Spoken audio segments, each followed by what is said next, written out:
Hello student, आज हम पढ़ेंगे चैप्टर नंबर 9 का चौथा लेक्चर। देखिए इसमें क्या हम जानेंगे। चुंबकीय पदार्थों से संबंध में कुछ परिभाषाएं। चुंबकीय प्रेरण, चुंबकीय प्रेरण क्या होता है इसके विषय में जानेंगे। चुंबकीय प्रेरण क्या होता है बच्चों? प्रेरण शब्द से ही आपको तात्पर्य है। प्रेरण मीन्स ये होता है बच्चों, किसी दूसरे के कारण से वह प्रभावशाली हो जाए या उसके अंदर कुछ उसी प्रकार का गुण आ जाए तो उसको कहते हैं प्रेरण। जैसे कि कहने का मतलब, कोई लड़का पढ़ रहा है और उसकी प्रेरणा के कारण कोई दूसरा लड़का पढ़ता है, देखकर वो भी पढ़ने लगता है, तो ये प्रेरण की घटना कहलाती है। इसी तरह से हम अपने चैप्टर में इसी से रिलेटेड कुछ शब्दों को जानेंगे। क्या होता है चुंबकीय प्रेरण? तो कहेंगे, जब किसी चुंबकीय पदार्थ को किसी बाह्य चुंबकीय क्षेत्र में लाया जाता है तो वह पदार्थ चुंबकित हो जाता है। जब किसी चुंबकीय पदार्थ को, मान लीजिए ये बाह्य चुंबकीय पदार्थ है, इसको इसके क्षेत्र में लाया जाता है, वह भी पदार्थ क्या हो जाता है? चुंबकित हो जाता है। तो पदार्थ में इस प्रकार उत्पन्न चुंबकत्व को चुंबकीय प्रेरित चुंबकत्व कहते हैं तथा इसकी घटना को चुंबकीय प्रेरण कहते हैं। लिख दिया जा रहा है, जब किसी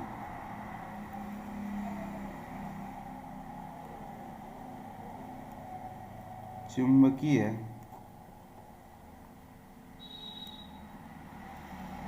पदार्थ को किसी बाह्य चुंबकीय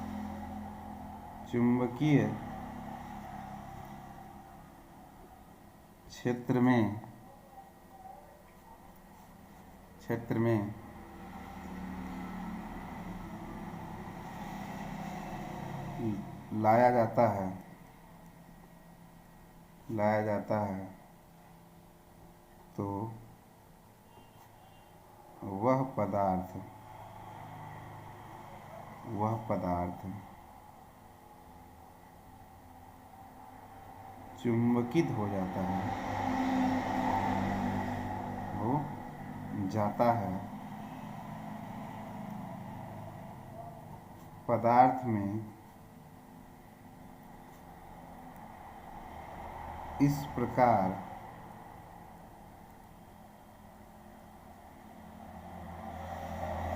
चुंबकत्व को प्रेरित चुंबकत्व कहते हैं। इसकी घटना को चुंबकीय प्रेरण कहते हैं। जब किसी चुंबकीय पदार्थ को किसी बाह्य चुंबकीय क्षेत्र में लाया जाता है तो वह पदार्थ चुंबकित हो जाता है। पदार्थ में इस प्रकार चुंबकत्व को चुंबकीय प्रेरण कहते हैं, इसकी घटना को चुंबकीय प्रेरण कहते हैं।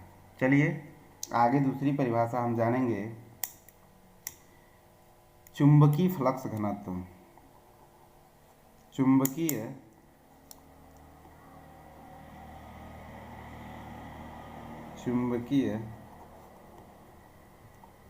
फ्लक्स घनत्व क्या होता है? चुंबकीय फ्लक्स घनत्व, इसकी बात करेंगे।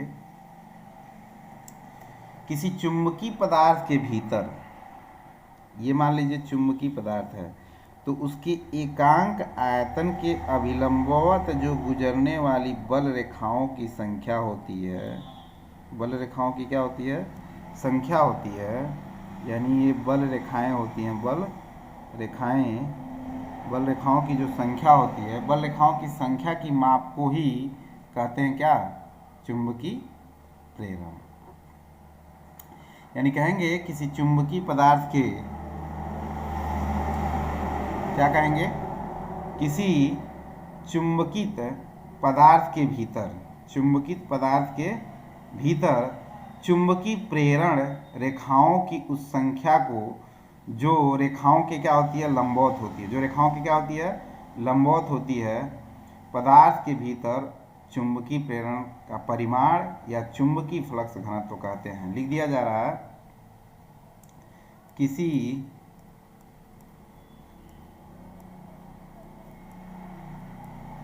चुंबकित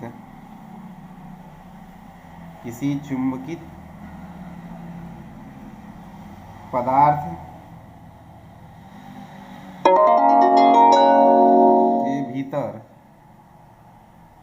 के भीतर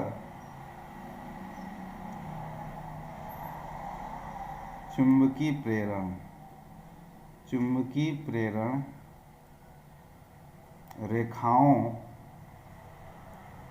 रेखाओं की संख्या को जो रेखाओं के लंबवत एकांक क्षेत्रफल से गुजरती है, क्या करती है? गुजरती है,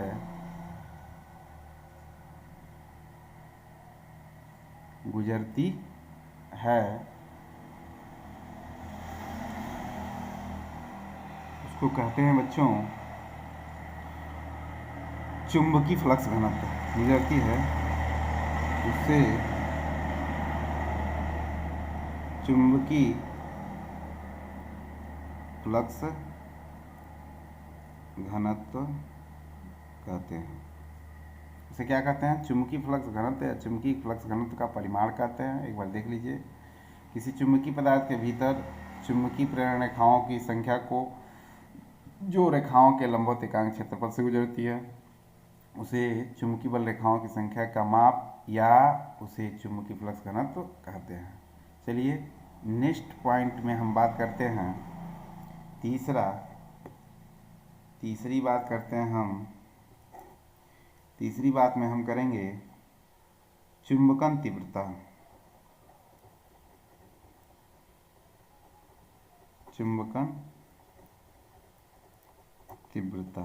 आई। चुंबकन तीव्रता चुंबकीय पदार्थ के एकांक आयतन के चुंबकीय आघूर्ण से प्राप्त होता है। कह सकते हैं चुंबकन तीव्रता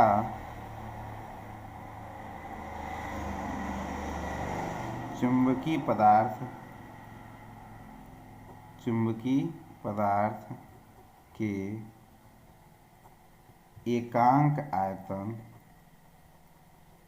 एकांक आयतन के चुंबकीय आघूर्ण से प्राप्त होता है। इसे I से प्रदर्शित करते हैं, vector I। Vector I equal to vector m by v। इसके लिए यह सूत्र प्राप्त होता है। देखिए, चुंबकीय तीव्रता चुंबकीय पदार्थ के एकांक आयतन के चुंबकीय आघूर्ण से प्राप्त होता है। अब बात करेंगे बच्चों हम कौन सा? बात करेंगे चुंबकीय तीव्रता। चौथी बात करेंगे चुंबकीय तीव्रता। चुंबकीय तीव्रता किसे कहते हैं? चुंबकन क्षेत्र की पदार्थ में चुंबकित करने की जो क्षमता होती है उसको चुंबकीय तीव्रता कहते हैं। चुंबकन क्षेत्र की पदार्थ को चुंबकित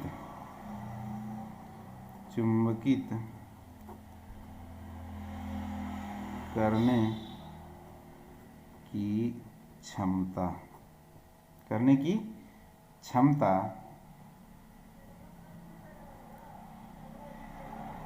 चुंबकीय तीव्रता कहलाती है, चुंबकीय तीव्रता कहलाती है। इसे वेक्टर एच से प्रदर्शित करते हैं। Vector H equal to vector B by mu zero minus vector I. इसके लिए यह सूत्र प्राप्त होता है, देख लीजिए। अब नेक्स्ट हेडिंग में हम बात करेंगे बच्चों चुंबकशीलता। चुंबकशीलता क्या होता है इसकी चर्चा करना।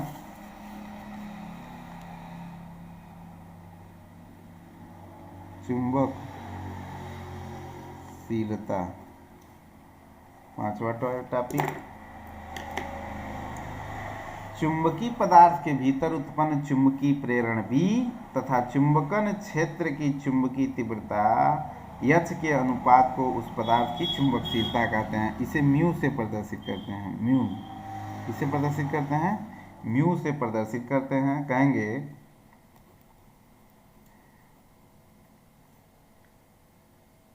चुंबकित पदार्थ के भीतर उत्पन्न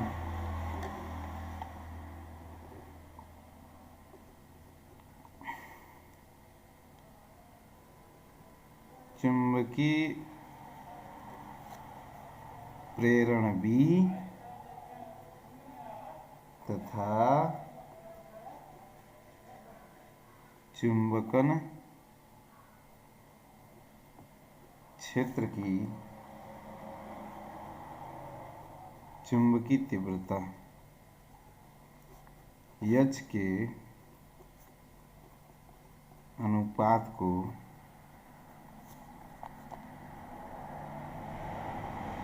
चुंबकशीलता कहते हैं। चुंबकशीलता कहते हैं। इसे किससे प्रदर्शित करते हैं बच्चों? म्यू से बताया गया है, B बाई एच। इसके लिए सूत्र प्राप्त हो जाएगा। इसका मात्रक लिखेंगे तो वेबर प्रति एम्पियर इंटू मीटर होता है। अब बात करेंगे आपेक्षिक चुंबकशीलता। आपेक्षिक चुंबकशीलता। आपेक्षिक चुंबकशीलता क्या होता है? इसे म्यू आर से प्रदर्शित करते हैं। ये क्या होता है बच्चों? तो कहेंगे किसी पदार्थ के चुंबकशीलता, किसी पदार्थ की आपेक्षिक चुंबकशीलता, पदार्थ की चुंबकशीलता, पदार्थ की चुंबकशीलता, पदार्थ की चुंबकशीलता तथा निर्वात की चुंबकशीलता म्यू जीरो के अनुपात को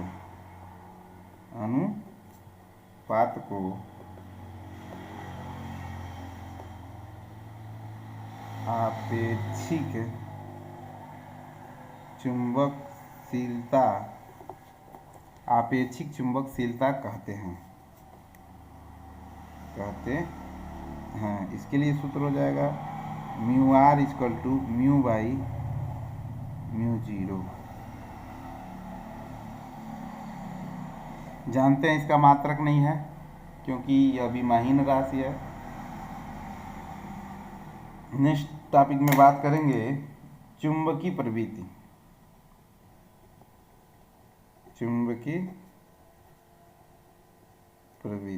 इसको डिनोट करते हैं एक्सियम से।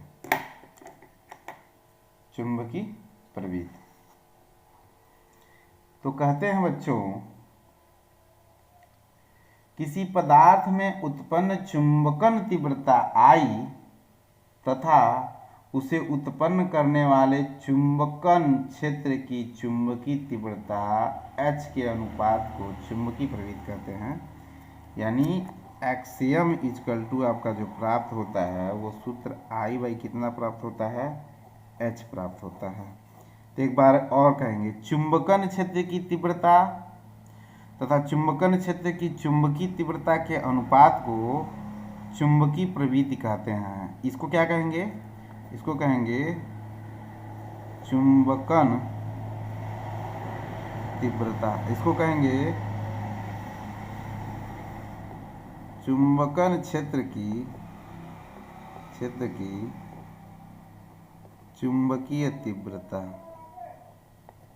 तीव्रता के अनुपात को चुंबकीय प्रवृत्ति कहते हैं, चुंबकीय प्रवृत्ति कहते हैं।